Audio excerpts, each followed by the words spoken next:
So what you're saying is you have a customer that's like always coming late, or they only came late once.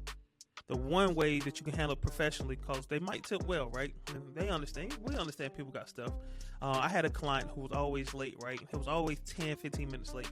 I would tell him 4, but I already mentally prepared for 4:15, so I knew I could eat between 4 and 4:15. But I've seen other people get so bent down of shape over it and just upset where they just tell the person, hey, look, man, I can't cut your hair no more, or I can't cut you today.